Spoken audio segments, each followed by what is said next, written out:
Sociedad 3.0 Multimedios presenta.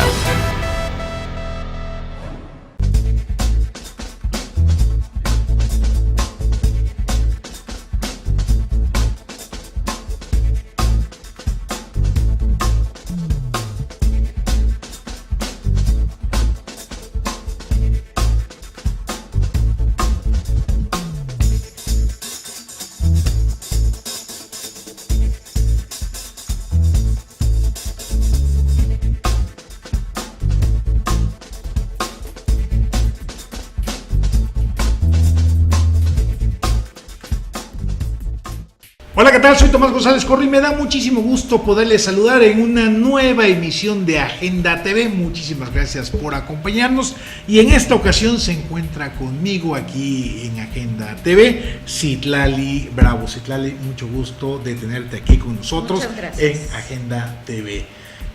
Y el pretexto para tenerte aquí es para que platiquemos de un personaje icónico del saber, no de Jalapa, sino del estado de Veracruz, y me atrevo a decir que del sureste de nuestro país, y me refiero a Roberto Bravo Garzón, tu padre. Y bueno, va a haber una serie de actividades respecto a él, respecto a su persona, pero antes de meternos a esa dinámica de las actividades de homenaje a Roberto Bravo Garzón, el personaje, pues qué mejor que nos platiques, nos cuentes quién era Roberto Bravo Garzón. Algunos tenemos idea, otros, sobre todo las nuevas generaciones, no tanto, y otros más que fueron de su generación seguramente lo recordarán perfectamente bien, pero comparten. Bueno, eso espero, sí, espero. Y si no, bueno, aquí estamos para refrescársela, claro. ¿no? En el buen sentido de la palabra. Claro, refrescársela, no refrescársela. Sí, muy por bien. aquello de las dudas, ¿no? Pues mira, yo soy la presidenta de la asociación Roberto Bravo Garzón. Esta asociación la creamos justo al año de muerte de mi padre y ahora cumple 6 años. Y mira, la verdad es que la fundamos porque nos parece pues que no le han dado el lugar que se merece ni en la historia, como dices, en la historia local, porque bueno, tiene varios niveles, local, ni regional, ni estatal, y yo me atrevería a ir más allá, hasta nacional. Sí, claro. Entonces, pues nos dimos a la tarea de tratar de hacer un poquito, de manera muy humilde, lo que debería de hacer, me parece que sobre todo la Universidad Veracruzana. Él fue estudiante de la Veracruzana, fundador de los grupos estudiantiles, luego fue secretario académico, luego fue rector de la universidad, bueno, después fue secretario de educación, pero en el caso de la Universidad Veracruzana, bueno, pues en su rectorado, que fue dos periodos, salvó a la Orquesta Sinfónica de Jalapa de desaparecer, la llevó a niveles extraordinarios, hizo sus primeras giras a Europa, tuvo temporadas en Bellas Artes que yo recuerdo que la gente se paraba y echaba rosas. Era esperada la temporada de la Sinfónica con Herrera de la Fuente, creó todas las licenciaturas en artes. Bueno, a ver, nada más hacemos un alto en la Sinfónica. Okay. Esa Sinfónica que nos orgullece hoy, se lo debemos a un hombre. Exactamente. A Roberto Bravo Garzón. Debemos a Roberto Bravo Garzón. O sea, de ese tamaño es la importancia y el peso, en este caso académico-cultural, con relación a la Sinfónica. Así que quienes vayan a ver la Sinfónica cada viernes en sus temporadas, acuérdense de Roberto Bravo Garzón, que gracias a él existe todavía la Sinfónica. Estaba justo al borde de la desaparición como asociación civil, ya había muy pocos recursos, la Sinfónica se había ido reduciendo y entonces, bueno, él ya siendo rector decidió hacer la propuesta al Consejo Universitario y pues ahora sí que por mayoría se hizo cargo, o sea, pasó a la universidad, la absorbió. Se hizo una serie de recategorizaciones con los músicos, trajo músicos de Polonia, de Rusia, de Estados Unidos. Ese intercambio que refrescaron fue a la Sinfónica. Algo extraordinario. Por ahí también hay una población de hijos de, por ejemplo, de los polacos que, bueno, en mi caso son muy queridos, ya hay muchos hijos de polacos y mexicanos que se dieron, o bueno, surgieron a partir justamente de esta situación. Los polacos estaban en esa época pues en una situación prácticamente de hambruna, claro, ¿no? Con una calificación musical extraordinaria. Entonces, bueno, él se vino para acá, por ahí tenemos todavía la medalla que le dio Polonia justo por ese intercambio en esa época. Entonces, bueno, refuerza la Sinfónica, florece, empieza a haber giras a todos los pueblitos, en todas las iglesias, para que la gente conociera la música sinfónica. Y era, bueno, yo tengo recuerdos que me conmueven.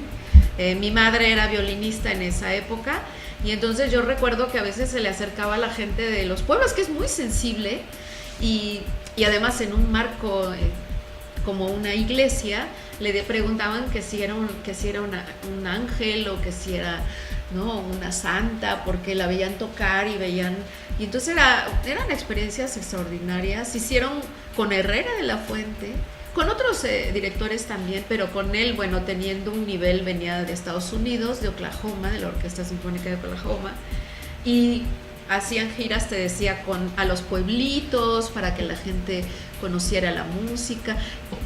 Y más adelante hicieron giras en Europa. Qué interesante esto, porque rompe Roberto Bravo Garzón ese mito genial de la alta cultura, de que solamente para la élite y para los exquisitos, los que tienen educado el oído. No, la gente del pueblo tiene la capacidad de sentir la música, en este caso una sinfónica, la música clásica, y eso, el que la sinfónica haya rancheado, dicho con todo respeto, claro, pues es una experiencia que sin lugar a dudas deberíamos de rescatarla, claro. Y que la sinfónica regrese a esos orígenes de recuperación de esta institución, ¿no? Los conciertos didácticos que se hacían en las mañanas y que las escuelas se programaban, en las escuelas primarias, claro, para que fueran, y entonces los conciertos se explicaban de una manera pues lúdica, medio teatral, para que aprendieran los instrumentos y para que entendieran un poquito, y sobre todo para que sintieran lo que una orquesta en vivo y ese tipo de música podía hacer en un pequeño, en un niño, en un adolescente, ¿no?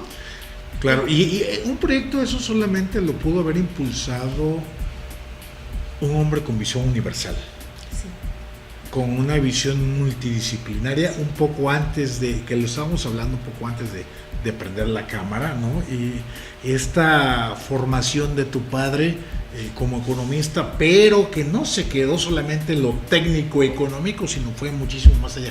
Platícanos de eso. Pues mira, lo que pasa es que en la familia de mi padre, mi abuela era concertista, era pianista, y llegó inclusive a dar conciertos en Estados Unidos. Entonces mi padre toda la vida creció en este entorno musical muy significativo. Claro.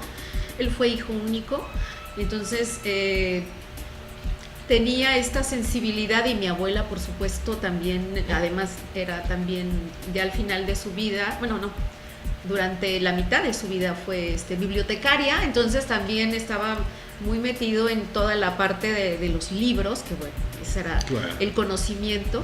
Y luego cuando llega, él era de Veracruz, entonces cuando llega a Jalapa, bueno, se encuentra, bueno, Jalapa es una ciudad que desde hace muchísimo tiempo es un semillero de sensibilidad artística en la música, en el teatro, o sea, antes de él, bueno, le tocó el Festival Casals, que fue claro, para él una cosa extraordinaria, bueno, es una cosa extraordinaria, sí, claro, ojalá en algún otro momento tú invites a Enrique, amigo, que sí, Enrique Salmerón, realmente claro, fue una cosa totalmente sui generis.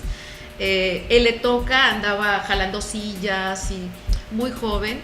Mi madre tocó también en ese tiempo en la Sinfónica, y realmente la experiencia lo marcó para toda su vida, porque no fue nada más tener a los grandes chelistas del mundo, sino además cómo la ciudad abrió sus puertas, porque no había hoteles, no había restaurantes, y entonces todas las familias humildes y también las grandes familias jalapeñas abrieron sus puertas para el concurso de cello mundial y recibieron a los músicos y recibieron a los músicos solistas y a los músicos que venían también con la orquesta. Entonces reforzaron por supuesto la sinfónica.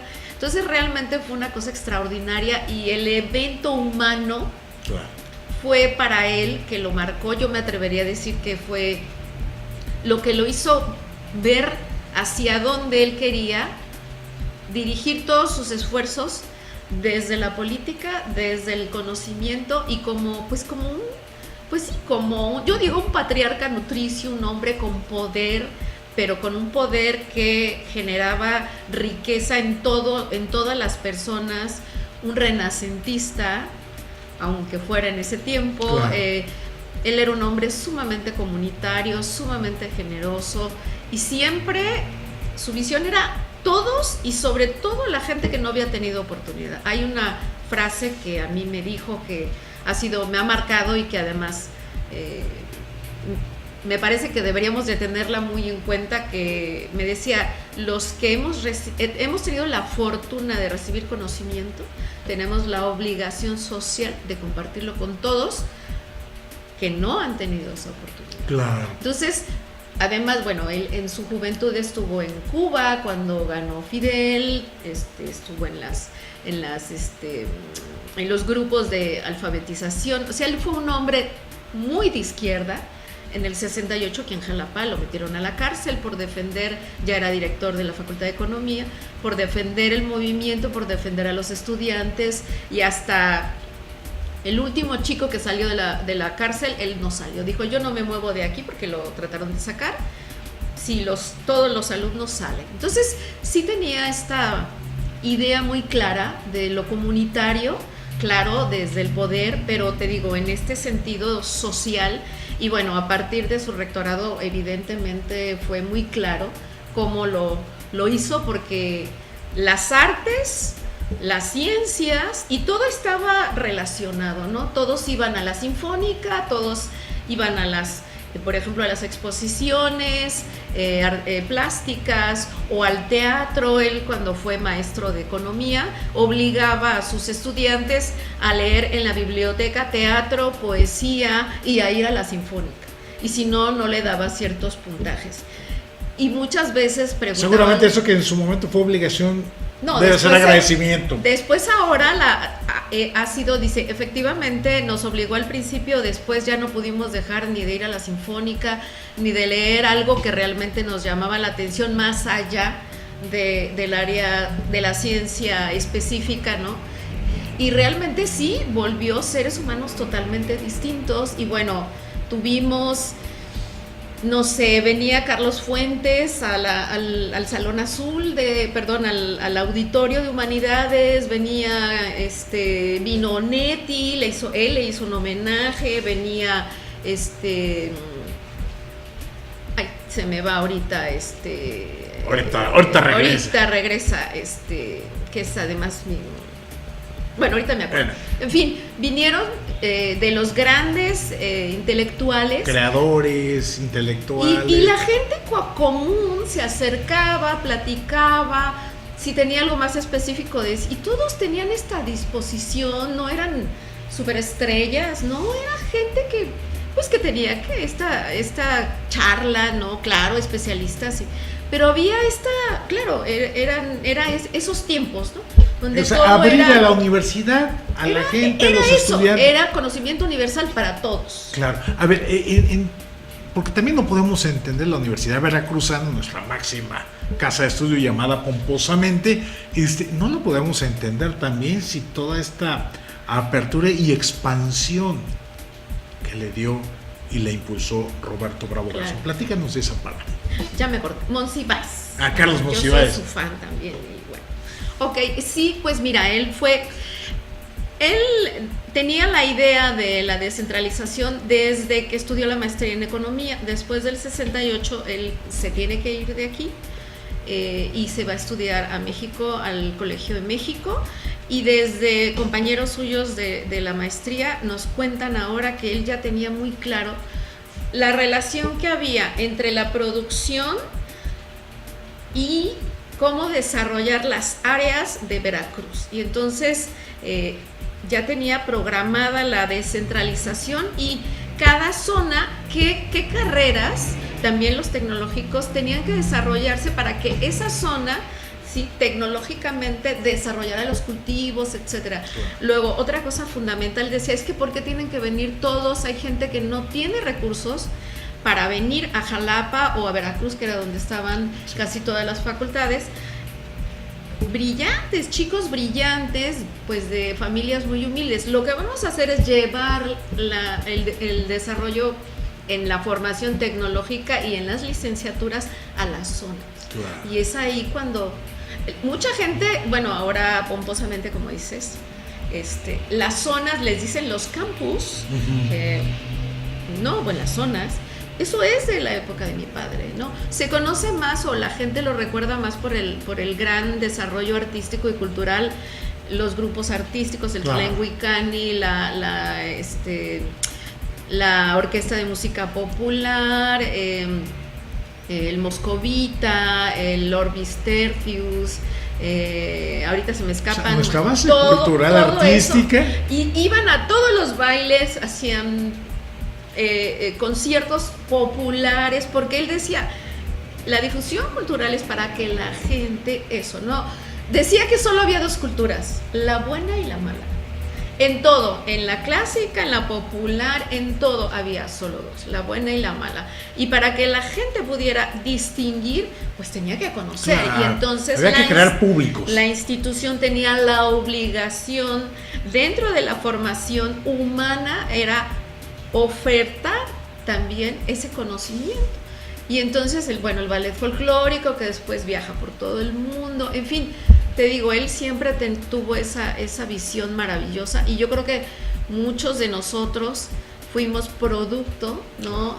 Y todavía la universidad, yo me atrevo a decir que vive mucho de ese registro, de esa memoria o de esas pláticas de esa época, ¿no? En la ¿Y te acuerdas cuándo? Exactamente. Entonces, ahora, los tiempos han cambiado. Pero el hecho que cambien los tiempos no significa que deben cambiar ese tipo de prácticas. No. O sea, yo creo que lo más importante que logra Roberto Bravo Garzón en esta especie de socialización del conocimiento, del arte, de la creación, es justamente recordarle a los universitarios y a todos estos grupos que viven del presupuesto de las y los ciudadanos, y que por lo tanto es a ellos a quienes se les debe compartir esta creación, compartir justamente lo que la Universidad Veracruzana estaba haciendo. Claro, porque ahora la universidad se mueve como una empresa. Exacto. Y por ejemplo, desde que a mí me parece, no tengo los datos exactos, pero a mí me parece que no ha crecido la universidad desde la época de Bravo Garzón. O sea, ese nivel de expansión. Exacto, y debería haber crecido el triple, porque la población ha aumentado. Entonces yo soy maestra de preparatoria, y de repente, pues los alumnos que se esfuerzan para entrar a la universidad pública, no se puede, porque los lugares cada vez son menos. Es decir, ¿cómo es posible que no crezca la oferta? ¿Qué pasa con todos esos recursos, no? Y ahora igual los grupos artísticos todo cobran, todo. Yo entiendo que en este momento hay una situación terrible por todo lo que hemos vivido de nuestros gobernantes corruptos, pero antes tampoco había tanta facilidad. Había empezado mucha voluntad, ganas y deseos de. Exacto. Y después decimos, pero ¿cómo es que entramos en esta vorágine de violencia? ¿Cómo es posible que la gente o los jóvenes que optan por las drogas, por matar o por ser sicarios?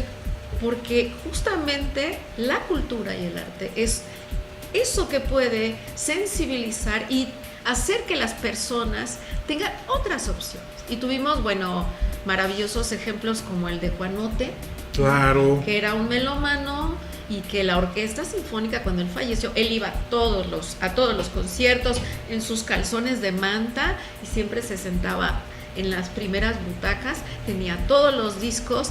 Él no sabía leer ni escribir, y cuando él murió, la orquesta sinfónica le tocó de Cuerpo Presente, porque era un hombre extraordinariamente sensible, era un cargador, claro, pero que tenía una cultura, una sensibilidad, y fue un personaje que todavía, no sé si todos los jalapeños lo conozcan, sobre todo los jóvenes, pero me parece que es un personaje justo de ese contexto, claro, que podemos rescatar, porque yo le digo mucho a mis alumnos, la tecnología es una ilusión. Ya viene el cambio climático, cuando toda esa ilusión, esa burbuja se rompa. No vamos a ser capaces ni siquiera de ayudar al vecino cuando tenemos una situación, o que nos ayude, porque no lo conozco, porque me cae gordo, porque no me gusta el coche que trae, porque es pobre, porque es moreno, porque no sabemos en qué está metido. Entonces, justo creo que el cambio climático nos va a enseñar a que la posibilidad de la sobrevivencia de la especie es justamente la parte comunitaria, y que toda esta construcción tecnológica y sobre todo clasista y racista no nos sirve para nada. A mí ya me tocó un terremoto. Te puedo decir que muchos de mis conocidos de clase alta, el primer problema que tuvieron fue sus prejuicios para sobrevivir en un momento en el que la gente que menos recursos tenía era un experto en sobrevivir y tenía, claro, la manera de organizarnos y decirnos qué teníamos que hacer. Ahora sí, el barrio. Exactamente. Entonces, con tu conducta, tú solito, y claro, si empiezas a generar problemas en una situación extrema como esa, pues el primero que se va a tener que ir eres tú. Entonces, volviendo al tema, te digo, esta parte, y hay, por ejemplo, yo he leído mucho de la parte de Colombia, que vivió cosas muy similares a las nuestras ahora. Hicieron un trabajo cultural y artístico muy, muy semejante a lo que él hizo. Claro, ellos desde la violencia, él lo hizo con recursos económicos que realmente iban para eso, para la universidad, para las licenciaturas, para la cultura, para el arte, para todos. Era la medicina preventiva, nos desviamos en el camino. Exactamente. Oye, Citlali, eres una gran conversadora y el tiempo se nos se nos va. No, pero Estoy hablando de mi padre, pues imagínate. No, perfecto. Esto simplemente para mí ratifica lo que venimos diciendo desde hace ya muchos años. Nos las podemos pasar criticando, cuestionando, señalando a los políticos, a los corruptos, a los delincuentes, pero el cambio y la transformación viene desde la cultura, desde la ciencia, desde las artes, o no es cambio.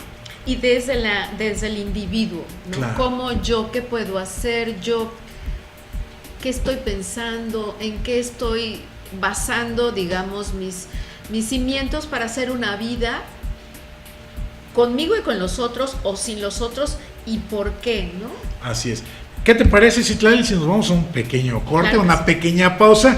Ya le comimos tiempo al segundo bloque, pero ya para que hablemos justamente de las actividades con motivo del homenaje a Roberto Bravo Garzón. No se nos despegue, esto es Agenda TV, regresamos.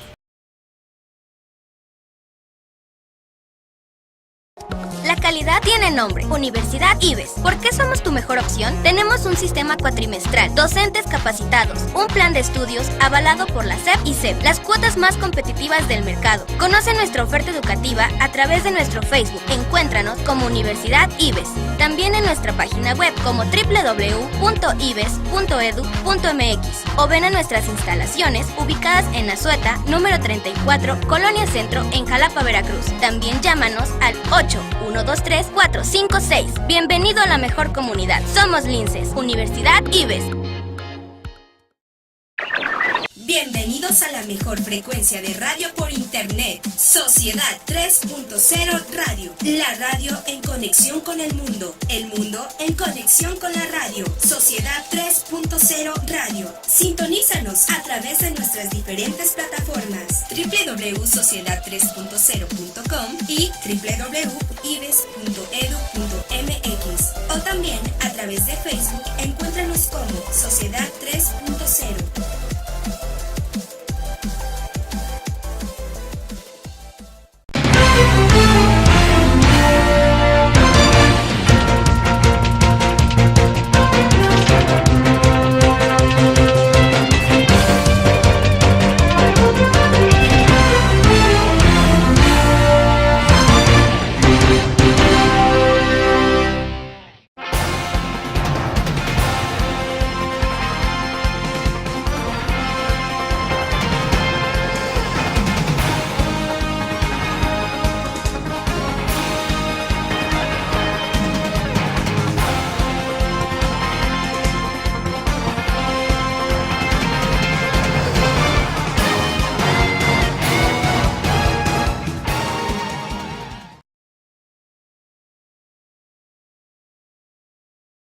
Bien, ya estamos de regreso aquí en Agenda TV. Muchísimas gracias por seguirnos acompañando. Recuerden que estamos platicando con Citlali Bravo, hija de este gran personaje, del cual tuvimos la oportunidad de dialogar todo el primer bloque, Roberto Bravo Garzón. Y justamente con relación a Roberto Bravo, tenemos este evento que le han denominado La Memoria a 7 años de su partida de Roberto Bravo Garzón. Citlali, pues ahora sí, compártenos todo el comercial, qué es lo que vamos a tener. Bueno, nada más aclaro, Citlali Bravo, claro, la hija, pero también la ciudadana. La ciudadana, y bueno, vengo a nombre de la Asociación Roberto Bravo Garzón, claro, que agrego, están mi hermana Laura Bravo y mi hermano Raúl Romero, está Marbella Lobato, Martín Blázquez, Mari Carmen Luna, y creo que esos somos, Verónica Herrera, por supuesto. Entonces, bueno, a nombre de todos, claro, los que estamos trabajando en este sentido.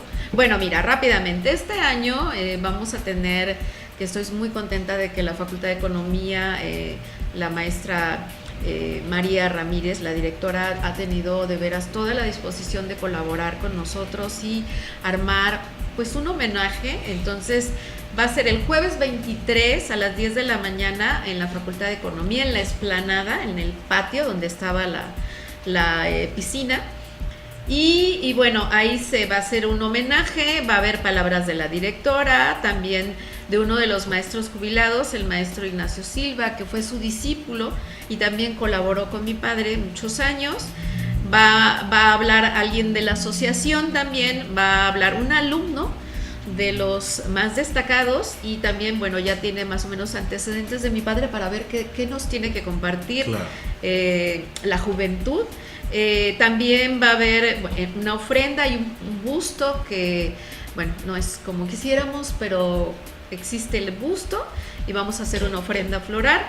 Y después va a haber un concierto, un recital pequeño de un grupo coral que es de la licenciatura de canto del Instituto Superior de Música de Veracruz, y la maestra directora es la maestra Ana Luisa Méndez, también conoció a mi padre. Y bueno, ese mismo día, jueves 23 a las 12 horas, en el salón le llaman de vitrales o de espejos, que es el nuevo edificio de informática en la parte superior, en la parte de arriba, que son puros ventanales. Ahí vamos a estar con una charla que va a dar, perdón, no es la charla, es la presentación del ensayo biográfico de mi padre a cargo de Martín Blázquez y comentada por el doctor Ricardo Corso. En esta mesa va a moderar la maestra Marbella Lobato, y como contexto vamos a hacer una exposición fotográfica que muestra un poco digamos, la trayectoria política de mi padre, bueno, de su época, como marco, pues, claro, de la presentación. Eso es el jueves 23 de mayo en la Facultad de Economía. Y el viernes 24, también en la facultad, nada más que en el aula de murales, que es el aula que además en la que trabajó mi padre sus últimos días. Regresó a Economía y estuvo ahí trabajando, que está en el edificio viejo, en la parte superior, que la acaban de rehabilitar, está preciosa.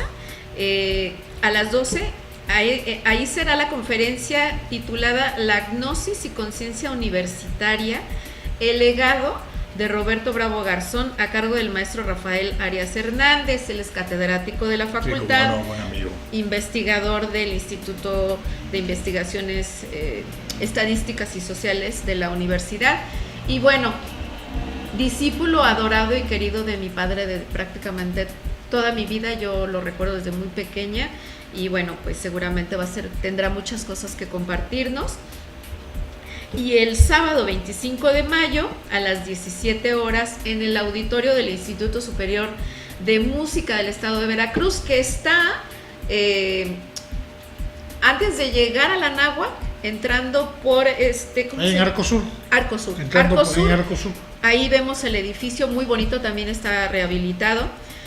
Se va a dar la conferencia de Roberto Bravo Garzón y la consolidación cultural de la Universidad Veracruzana, a cargo del maestro Enrique Salmerón Córdoba. Él es catedrático e investigador de la Facultad de Música y también un gran guitarrista y bueno, un amigo muy querido de la familia. Y bueno, él ya tiene más de un año trabajando en esta investigación. Enrique es muy joven, entonces se metió, yo le pedí que hiciera una charla y empezó a meterse en el contexto histórico y en este personaje tan particular, y de repente me decía, sí, Tlali, pero es que tu padre es un monstruo. Le dije, pues sí. Sí. Es que yo nunca me pensé, porque claro, la referencia de Enrique era la orquesta sinfónica, claro, la parte que musical, de por ¿no? sí ya es algo una gran significativo, herencia, ¿no? Claro. Y entonces me dice, pero es que están las artes y las licenciaturas y los grupos artísticos y la descentralización. Y le dije, pues sí. Entonces ha trabajado muy duro. Yo la verdad estoy muy contenta y muy agradecida del trabajo de Enrique. Y bueno, pues hay que agradecerle que gracias a él se logró esta charla justamente entonces, con este motivo. Ojalá nos puedan acompañar jueves 23 de mayo a partir de las 10 horas en la Facultad de Economía, el viernes 24 a las 12 horas también en la Facultad de Economía, y el sábado 25, que es justo el aniversario luctuoso de mi padre, cumple 7 años de haberse ido, en el auditorio del Instituto Superior de Música a las 5 de la tarde. Espero que nos acompañen. Va a haber un vino también para celebrar. Él era un hombre bohemio, él era un hombre que vivió y disfrutó de la vida a toda plenitud, y bueno, también lo honramos tratando de disfrutar, ¿no?, de todo lo que dejó y de que lo conozcan un poquito. Ojalá se acerquen y tengan curiosidad de conocer a Roberto Bravo y todo el legado que nos ha dejado a todos los veracruzanos. Así es, pues es la memoria de Roberto Bravo Garzón, no es poca cosa, no. Y máxime en un contexto de degradación social en el cual estamos viviendo. Sí, justamente la memoria, la herencia, el trabajo, el esfuerzo de Roberto Bravo Garzón en todas estas distintas áreas y disciplinas que hemos estado platicando, que nos hemos quedado corto, lo sé, pero bueno, son los tiempos, ¿no? Pues obviamente se ve enorme, Roberto a la distancia. Mira, te voy a contar una anécdota que me encanta ya para cerrar. Bueno, a mi padre lo metieron a la cárcel en el 68. Sí. Luego sale de la cárcel, se va a la Ciudad de México, está estudiando la maestría en economía. Tiempo después se vuelve rector y como rector va a presentarle un proyecto a Luis Echeverría. Y tiene mi padre era un hombre muy directo, con una presencia muy fuerte, un temperamento también muy fuerte. Y entonces tiene una conversación con Luis Echeverría, le propone el impulso y la descentralización de la Universidad Veracruzana. Y entonces Luis Echeverría le dice, pero me parece que después de todo lo que ocurrió en el 68 es muy peligroso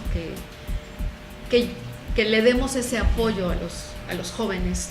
Y él le dice, es muy fácil, licenciado, usted tiene que elegir en darles conocimiento o que usted les facilite el conocimiento o que ellos tomen las armas y hagan guerrillas. Y eso fue el argumento que lo convenció y lo apoyó, siendo pues uno de los artífices del movimiento del 68 por el cual mi padre había estado en la cárcel. Era un hombre brillante, era un hombre con una gran convicción y con un temperamento. Ponía todo en este ejercicio de lo que él creía. Y bueno, pues gracias a él tenemos todo lo que tenemos. Y el tiempo le dio la razón, porque bueno, tenemos la guerrilla de Guerrero justamente en los años 70. Exactamente. Que aquí no pasó.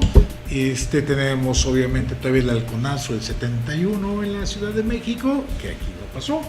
Pues era la ruta y sigue y seguirá siendo la ruta, el camino, la cultura, claro, las artes y la ciencia. El conocimiento y sobre todo para todos, porque todos somos iguales. Así es. Citlali, un verdadero placer platicar contigo, Ay, pues, dialogar te lo agradezco contigo. mucho, igualmente. Que nos compartas esta pequeña cápsula de la vida de Roberto Bravo Garzón, un personaje, ustedes escucharon, que hay que profundizar en él, y para eso son estos 3 días de la memoria de Roberto Bravo Garzón, jueves, viernes y sábado. No se lo pierdan en alguno de esos eventos.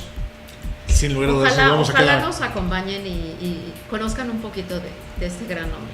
Y hay que seguir haciendo memoria. Claro, nosotros cada año, te digo de manera muy humilde, porque bueno, realmente él fue un hombre extraordinario, hacemos algunas actividades y bueno, pues tratamos de difundirlo, pues somos una asociación que tiene pocos recursos, entonces siempre buscamos apoyo, tratar de trabajar. Y bueno, la verdad es que lo mucho o lo poco que se hace es justamente porque su legado, su generosidad, mucha gente tiene toda la disposición de colaborar, igual en la medida de sus posibilidades. Entonces ahí vamos poco a poco y bueno, pues ojalá se sumen y nos acompañen.